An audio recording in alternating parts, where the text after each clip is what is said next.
안녕하세요. 10월 12일부터 18일까지 6박 7일 일정으로 이스라엘을 일주하는 열린다 성경 스터디 투어를 진행합니다. 열린다 성경 스터디 투어는 단순한 성지순례가 아닙니다. 매일 아침 1시간 반씩 성경과 그리고 인문학을 주제로 공부한 후 현장을 답사하는 기독교 인문학 여행입니다. 로뎀나무 아래에서, 갈멜산 언덕에서, 그리고 갈릴리 호수에서 성령의 임재를 경험하고 싶은 분들을 이번 스터디 투어에 초대합니다. 자세한 일정과 참가자들의 리얼 후기 등은 영상 하단에 링크를 참고하시기 바랍니다. 안녕하세요. 세계사엔 교회사, 세계사와 함께 푸는 스토리텔링 교회사 시간입니다.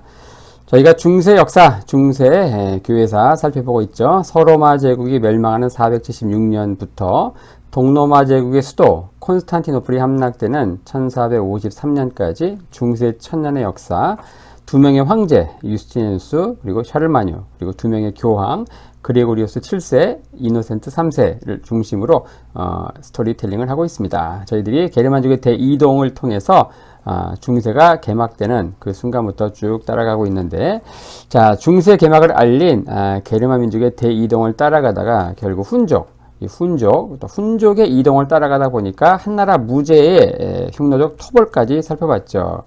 자, 서양사 얘기하다가 갑자기 툭 튀어나온 한무제로 인해서 이 한나라가 멸망하기까지 중국의 역사에 대해 살펴봤습니다. 그리고 지난 시간에는 동서양 문명 간의 교류에 있어서 윤활유 역할을 했던 이 중앙유라시아 초원의 그 실크로드 문명에 대해서 또 살펴봤죠. 자, 그야말로 종횡무진 세계사 교회사 시간입니다. 동양과 서양을 왔다 갔다 정신이 없을 수 있지만 그래도 역사가 이렇게 종합적으로 봐야 하고 또 그래야 역사 공부를 통한 교훈, 지혜를 얻을 수 있다는 것이죠. 자, 이제는 저희가 다시 스포트라이트를 서쪽으로 옮깁니다. 자, 이제는 살아남은 로마, 비잔틴 제국에 대해서 살펴보려고 하는데요. 자, 이 주제를 가지고 총 4개의 영상을 통해서 좀 살펴보려고 합니다. 자, 오늘 첫 번째 시간인데요. 자, 비잔틴 제국을 100년간 지켜준 이 테오도시우스 성벽을 주제로 이야기하겠습니다.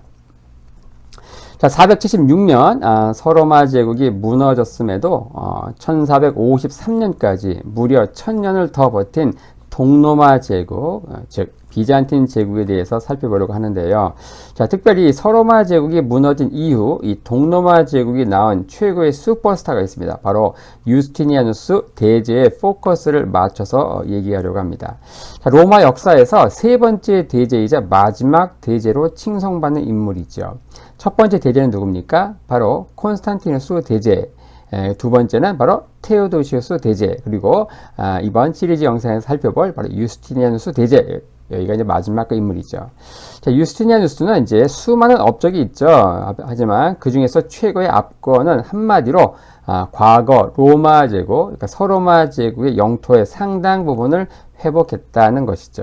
자, 유스티니아누스가 등장하기 전에 비잔틴 제국, 동로마주의 영토가 이랬습니다. 보라색. 하지만 자, 유스티니아누스가 얼만큼 땅을 넓혔는가? 잃어버린 서쪽 영토 여기를 상당 부분 회복하는데 어떠냐 이렇습니다. 바로 이탈리아 회복하고요, 북아프리카 회복하고, 그리고 스페인의 일부, 물론 여기 이베리아 반도, 이 갈리아 지역, 또 로마 제국 한창 때는 이 영국까지도 다 영토였죠. 이 부분을 뺐지만 그래도 남은 부분은 상당히 회복했다. 어쨌든 이 동로마 제국, 비잔틴 제국에서 가장 최고의 전성기가 바로 6세기 초반 유스티니아누스가 통치했을 때 시기이죠. 자, 395년 콘스탄티누스 이후 두 번째 대제로 칭송받는 이 테오도시우스 황제가 죽고 로마는 동서로 분리되죠. 이미 수차례 언급했지만 바로 동쪽, 딱 나라의 동쪽, 이 동쪽 로마는 장남인 알카디우스에게, 그리고 서쪽 로마는 누구에게? 차남인 호노리우스에게 맡깁니다. 하지만 무너지는 건 어디입니까? 이 차남에게 맡긴 이 서쪽 로마가 바로 476년 멸망한 거예요. 자, 그 이후 이 서쪽은 야만족들이 펼치는 춘추 전국시대가 펼쳐지죠. 게르만족, 그 일파인 동고트족, 서고트족, 반달족, 프랑크족, 앵글로 삭슨족 등 이들은 저마다 왕국을 세우죠. 자, 딱 이쪽 동쪽 로마 비잔틴 제국은 무사한데 야만족들이 어디로 가는 게 다 이쪽으로 가는 게 있죠. 그래서 스페인의 서고트 왕국 살펴봤죠. 그리고 아프리카의 반달 왕국, 그리고 이탈리아의 동고트 왕국, 그리고 북쪽의 롬바르드 왕국, 그리고 지금의 유럽 본토 여기에 프랑크 왕국, 그리고 부르근트 왕국, 영국의 앵글로 삭슨 왕국 뭐 이런 것들 다 살펴보았습니다. 하지만 이들이 이 동쪽 비잔틴 제국을 넘보지 못한 이유가 뭔가 그런 것들을 중심으로 한번 살펴보려고 한다는 것이죠. 자, 서로마 제국이 멸망한 이후 이 동로마가 로마 제국의 정통성을 계승합니다. 자, 과거엔 동쪽과 서쪽에 각각 한 명씩, 즉 두 명의 황제가 있었죠. 하지만 이제는 유일한 황제국이 바로 이제 동로마 제국입니다. 서쪽의 게르만족 국가들은 기껏해야 뭡니까? 왕이에요, 왕. 그것도 중세 초기에는 요 비잔틴 황제에게 인준을 받았어요. 하지만 이게 중세 중기로 가면서는 이제 교황이 인준을 해주죠. 나중에는 교황이 왕을 인준의 수준을 넘어서 비잔틴 황제와 별도로 이 서쪽에도 자체적인 황제, 그러니까 로마 황제를 세웁니다. 이러면서 뭐가 출범합니까? 바로 신성 로마 제국이 출범하는 거죠. 자, 신성 로마 제국의 시작점을 언제로 보느냐? 이것은요, 대략 두 개의 관점이 있습니다. 수차례 언급했듯이 바로 샤를마뉴, 프랑크 왕국의 샤를마뉴가 대관식을 하는 800년 이때를 보는 분들도 있고, 그 이후 바로 프랑크 왕국이 무너지고 동프랑크 왕국, 지금의 독일이죠. 그쪽에 오토 1세에게 다시 이제 황제의 대관식을 합니다. 962년. 이때로 보는 사람들이 또 많이 있습니다. 어쨌든 이렇게 황제가 출현했다는 측면에서는 800년 의미가 있고요. 정식 명칭으로 신성 로마 제국 황제 이렇게 본격적으로 사용한 것은 바로 962년이 되겠죠. 재미난 게 있습니다. 이 신성 로마 제국, 그래서 476년에 무너진 서로마 제국의 황제의 그 재위를 잇는다, 뭐 그런 의미이겠지만은 문제가 있죠. 왜냐?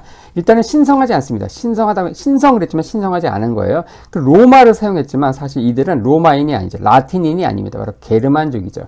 그리고 제국은 황제가 통치하잖아요. 근데 황제의 의미가 뭡니까? 강력한 권력, 중앙 권력이 있어야 되는데, 뭐 진시 황제처럼. 하지만 이들은 절대 권력이 없었어요. 그저 그냥 제후들에 의해서 회의에서 선출되는, 그러니까 힘도 없는 거죠. 그러니까 신성하지도 않죠. 로마인도 아니죠. 제국도 아닙니다.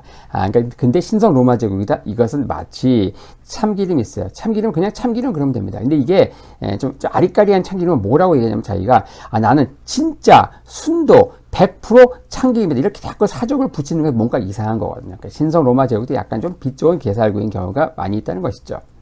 자, 비잔틴 제국은 이제 서로마 제국이 476년 멸망 후에 남겨진 동쪽의 로마, 여기를 향해서 다양한 명칭이 있습니다. 여기를 비잔틴 제국이라고도 하고요, 또는 비잔틴 로마 제국이라고도 하고, 뭐 동로마 제국, 뭐 이런 다양한 명칭이 있지만, 뭐 전부 같은 이름이에요. 같은 데를 가리키는 이름인데, 우리는 이제 앞으로는 좀 비잔틴 제국 이렇게 통일해서 부르려고 합니다.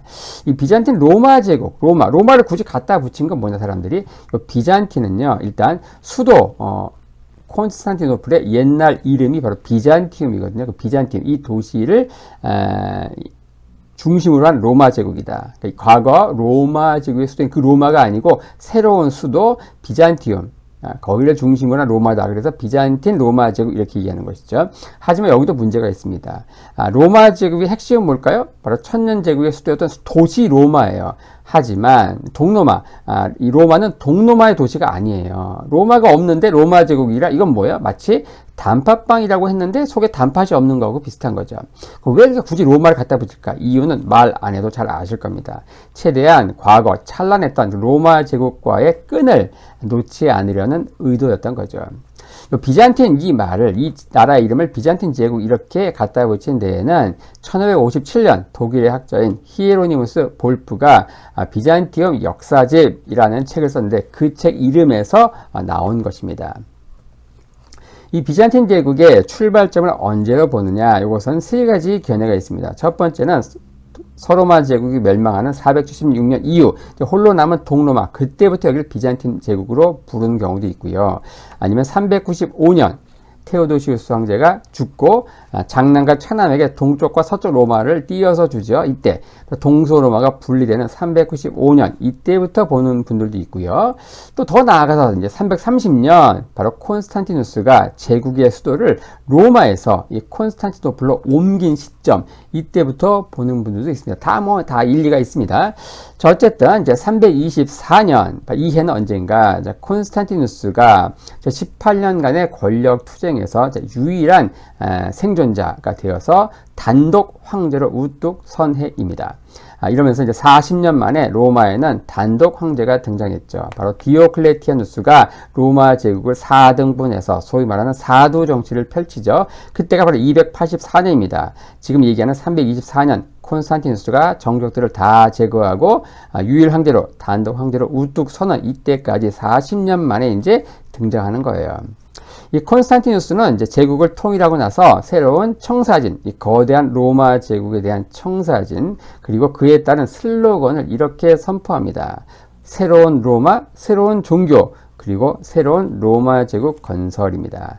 자, 새로운 로마는 어딜까요? 바로 새로운 수도를 얘기하는 거죠. 그리고 새로운 종교는 뭘까요? 바로 기독교이겠습니다. 자, 324년 제국을 통일한 이후 330년까지 6년간 콘스탄티노플이라고 하는 새로운 도시를 건설합니다. 그리고 330년 5월 11일 이 콘스탄티누스가 6년 만에 완공된 이 비잔티움을 새로운 수도로 선포하고 도시의 이름을 자기의 이름을 따서 콘스탄티노폴리스, 영어로는 콘스탄티노플로 바꾸죠. 바로 5월 11일 이날은 지금의 이스탄불 거기에서 매년 성대한 축제가 벌어진다고 하죠. 자, 바로 로마에서 이 콘스탄티노플로 수도가 이제 옮겨진 해가 바로 330년이다. 이 콘스탄티노플에 성벽이 있었죠. 이 초기 성벽은 이 콘스탄티누스 대제가 이곳으로 천도하면서 쌓았습니다. 당시 관련된 어떤 전승이 있는데요. 이 성벽을 쌓기 위해서 황제가 직접 창을 들고 지면에 선을 긋습니다. 여기까지 그어야 되는 거예요. 그럼 계속 긋는 거예요. 끝없이 긋는 거예요. 그러니까 하인이 황제에게 묻습니다. 대체 어디까지 그을 겁니까? 이렇게 묻습니다. 그러니까 황제가 이렇게 대답했다고 하네요.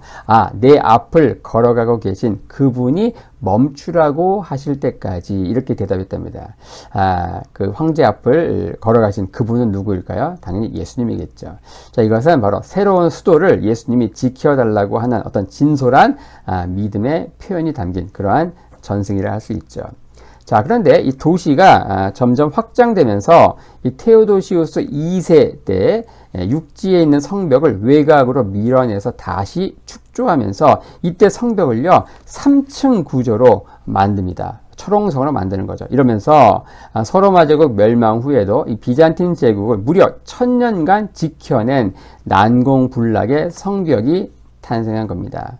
이 성벽의 명칭은 당시 황제, 비잔틴 황제 이름인 테오도시우스 2세의 이름을 따서 테오도시우스 성벽으로 불리죠. 자, 테오도시우스 2세입니다. 408년부터 450년까지 치리했던, 지금 수차례 얘기했던 테오도시우스 대제하고는 다르죠. 바로 테오도시우스 대제 죽고 나서 어때요? 장남 알카디우스에게 동로마, 차남 호노리우스에게 서로마. 여기 무너졌고요. 지금 얘기하는 여기입니다. 이 알카디우스의 아들이 바로 테오도시우스 2세입니다. 바로 할아버지 395년에 죽은 할아버지 이름을 따서 테오도시우스 2세. 이 사람이 바로 지금 얘기하는 테오도시우스 성벽을 만든 것이다. 자, 당시 이 성벽을 만들 때 황제는 10살이었어요. 이 성벽 공사를 진두지휘한 사람은 바로 콘스탄티노플의 총독인 안테미우스라고 합니다. 자, 군사용 성벽으로 따지면 가장 유명한 건 당연히 만리장성이겠죠. 중국의 만리장성입니다. 만리장성. 이 비교 불가의 어떤 거대함 때문에 어떤 중국 문명을 상징하는 이제 장벽이죠. 하지만 어때요? 이것은 어떤 역사적인 역할은 상당히 미미했다는 거예요. 여기에서 무슨 중국 역사에서 북방 민족과 북방 유목민과 이 한족을 갈라놓는 방벽이었을 뿐, 이 수시로 북방 유목민이 이 만리장성을 넘어서 침공해 왔습니다. 자, 그리고 이곳을 배경으로 해서 어떤 역사의 흐름을 바꾼 무슨 세기의 전투가 벌어진 것, 그런 것도 아니죠. 하지만 지금 얘기라고 하는 테오도시우스 성벽은요 차원이 다릅니다.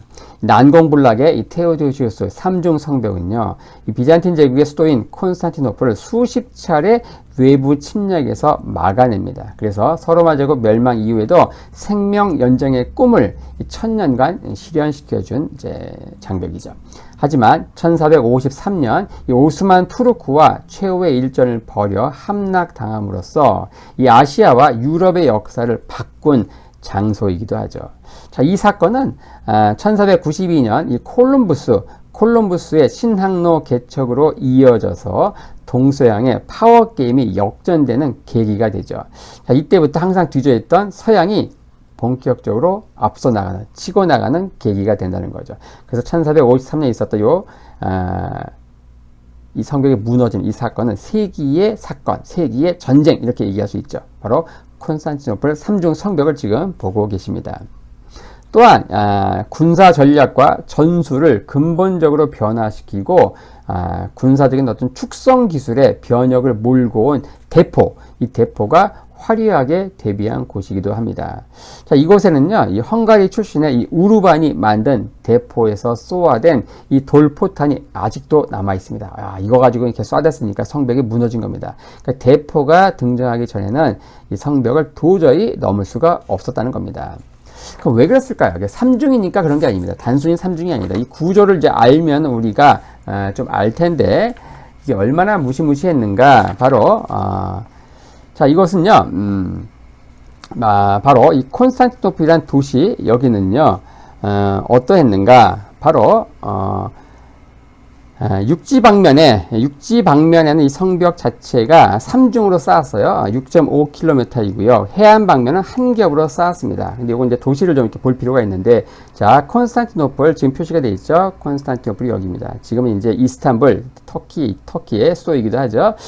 자, 터키 수도는 이제 앙카라이고 제일 큰 도시가 이제 이스탄불입니다. 자, 여기 있는 바다를 좀 보십시오. 바다. 여기에 뭐가 있습니까? 흑해가 있죠. 흑해가 있고요. 여기에는 뭐가 있습니까? 바로 에게가 있죠. 에게. 이쪽이 뭡니까? 지중해입니다. 지중해.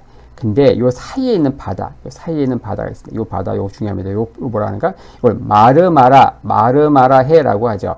마르마라해. 자, 그런데 요 이스탄불은요, 두 개의 해협. 여기에도 해협이 있고요. 여기에도 해협이 있습니다. 여기 해협을 뭐라고 하는가? 보스포러스 해협이라고 하죠. 보스포러스 해협. 그리고 여기를 뭐라고 하는가? 다다넬스 해협. 현대는 여기를 다다넬스 해협 그러지만 고대에는 여기를 헬레스폰트 해협 이렇게 얘기하죠. 그래서 알렉산더 동방 원정 때도 헬레스폰트 해협을 넘어가지고 페르시아를 무너뜨리고 여기를 넘나드는 전쟁이 많이 일어납니다. 자, 어쨌든 이 보스포러스 해협과 그리고 다다넬스 해협, 헬레스폰트 해협 이 사이에 있는 바다 마르마라해. 자, 여기를 좀 더 가까이서 보게 되면 이렇습니다. 자, 바로 이렇습니다.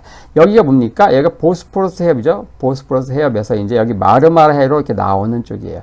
바로 이 고대 콘스탄티노플이 이렇게 있는 거예요. 콘스탄티노플이 이렇게 있습니다. 자, 그래서 지금 얘는 3중 성벽은요, 이 육지 쪽엔 여기를 3중으로 쌓은 거예요. 해안 쪽 여기는 그냥 한 겹으로 쌓았죠. 근데 한 겹으로도 충분한 게 뭐냐? 여기 마르마라 해가 굉장히 어때요? 바다에 그 조류가 굉장히 센 거예요. 해류의 급류가 세기 때문에 선박을 여기다가 대기가 어렵다. 더 나아가서 또 뭡니까? 바다에 떠 있는 적함은 비잔틴 군이 쏘아대는 이 그리스의 불이라고 하는 게 있습니다. 지금은 또 확인되지 않는 어떤 화염 무기, 네이팜탄 같은 어떤 화염 무기인데 이걸 막 쏴대는 거예요. 그러니까 여기 해류가 이제 급하고 또 떠 있는 배는 그리스의 불이라고 하는 화염 무기로 이제 쏴댔기 때문에 여기는 한 겹으로 충분했다. 지금 우리가 살펴보려고 하는 것은 육지 쪽에 있는 여기는 3중 성벽을 좀 중심으로 살펴보려고 한다는 것이죠. 바로 여기에 이제 이 그리스의 불이라고 하는 지금 네이팜탄 같은 요걸 이제 바다장에서 쏘았기 때문에 접근할 수가 없었던 것이죠. 자, 지금 테오도시우스 성벽, 육지 쪽에 있는 테오도시우스 성벽을 보고 있습니다. 3중의 벽이죠. 하나, 둘, 셋. 셋이 있습니다. 3중 성벽 있습니다. 자, 가장 안쪽에 있는 내성벽 여기는 높이가 무려 17m예요. 17m. 이 폭은 5m입니다. 폭은 5m. 그리고 거기에 통로가 있죠. 너비 5m의 통로가 있죠. 통로. 근데 바깥에 또 외성벽 있죠. 외성벽. 이 외성벽은 높이가 10m, 폭이 3m입니다. 그 다음에 이제 또 여기 너비 10m인 통로가 있습니다. 통로. 그리고 바깥에 방책, 세 번째 성벽인 방책이 있죠. 방책. 여기는 너비가 여기 이제 있고요. 그 다음에 이제 너비 여기가 한 20m 되는 해자가 있어요. 해자. 해자는 뭡니까? 해자는 깊이 이제 웅덩이 같은 거예요. 여기에는 이제 바닷물을 끌어들여서 물이 있는 거예요. 물. 그러니까 이 해자를 이제 넘어오면 또 벽이 있고 또 통로가 있고 또 벽이 있고 또 벽이 있고 그러니까 삼중성벽을 뚫을 수가 없는 것이죠. 그리고 이 성벽 위에는요 총 96개의 성벽 탑이 있었다는 겁니다. 성벽 바깥 여기에서 내 성벽까지 가는 데는 무려 60m를 지나가야 하는데 그냥 가기도 힘든데 이렇게 각 곳마다 이렇게 장애물들이 있었던 겁니다. 여기를 뚫고 지나간 경우가 없었다는 거예요. 바로 이 성벽, 이 테오도시우스 성벽 요게 바로 비잔틴 제국의 천년 그 생명 영장의 꿈을 실현시켜준 것이라는 거죠. 자, 역사를 좀 살펴보면요. 443년 이 훈족의 아틸라가 이 콘스탄티노플을 공략하러 왔다가 이 성벽의 견고함을 보고서 놀라 방향을 돌립니다. 손쉬운 먹잇감을 찾아서 말머리를 돌렸죠. 그리고 626년 이 페르시아의 호스로 2세가 슬라브족 아바르족 연합군과 합세해서 이 콘스탄티노플을 포위 공격합니다. 하지만 실패하죠. 그리고 674년에서 678년 이슬람교로 무장한 이 아랍군이 무려 5년간 육지와 바다에서 포위했지만 역시 실패하고 돌아갑니다. 그리고 717년 이 아랍 군대가 1800척의 함대 그리고 8만 명의 군대 육지와 바다 양쪽에서 포위를 했습니다. 하지만 당시 콘스탄티노플은 3년치 식량을 성 안에 쌓아놓고 농성전을 펼쳤죠. 결국 공성 무기가 없던 당시에 당연히 손가락만 빨다가 돌아갈 수밖에 없었겠죠. 자, 그리고 821년 슬라브족 토마스가 공격했는데 역시 실패했고요. 그리고 860년, 941년, 1043년 러시아, 지금 키예프 러시아가 공격에 오지만 역시 또 실패합니다. 하지만 아쉽게도 이제 이곳은 지진이 많아서 이 자연재해에는 이 성벽이 약했어요. 그래서 수시로 대규모 지진이 발생해서 그때마다 성을 보수 공사를 했다고 합니다. 하지만 이 성벽이 1000년간 딱 2번 뚫린 적이 있는데 처음 뚫린 건 언제인가? 바로 1204년 4차 십자군의 공격 때입니다. 자, 근데 이때는요 수비병이 문을 제대로 잠그지 않아서 들어온 거기 때문에 어떤 이 성벽 자체의 견고함과는 전 상관이 없죠. 성 자체의 견고함에는 이상무였다는 거죠. 하지만 진짜 제대로 뚫린 것은 바로 1453년 이 현대식 이 대포에 의해서 결국 이 성벽이 무너집니다. 이 오스만 투르크는 무려 15만의 대군을 출격시켰는데 이 콘스탄티노플 성 안에는 고작 7,000명의 군사가 있었답니다. 그 7,000명 군사로 15만 대군을 무려 한 달 반 동안 막아낸 거예요. 그것은 바로 이 성벽의 그 견고함 때문에 그런 건데, 하지만 이 대포, 이 우르반 대포의 집중 포격에 무너지고 그 틈으로 오스만 군대가 물밀듯이 밀려오면서 결국 함락되죠. 1453년 5월 29일 여기를 정복했던 이 오스만 투르크의 술탄 메흐메드 2세가 있습니다.